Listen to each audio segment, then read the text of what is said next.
a nice Lost in Translation-esque moment with the music.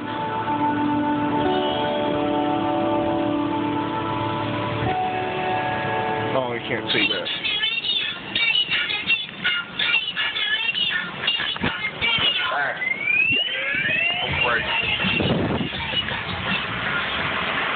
Picking up Sarah at the International Airport in Nashville. Just left Losers Inc. bar in Midtown. Cool. Weirdly enough, Michael Ian Black is in town tonight for saying and he just got in tonight apparently. So I don't know what the fuck. It would have been nice to see him at Losers, but that's like a million to one chance.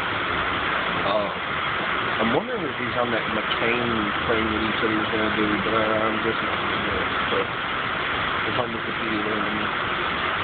Anyway, this is kind of fucking boring. I'm going to check and see if the Wi-Fi, you can't be through Wi-Fi at International Airport, I'm guessing, but if there is, I can watch Netflix on my 3DS or some shit. But, fun times, hopefully I'll be back fucking betting by like 3, and I won't have to like go to Paducah and drink some beer and watch like Star Trek Voyager or something. I don't know. Fun times. Laters.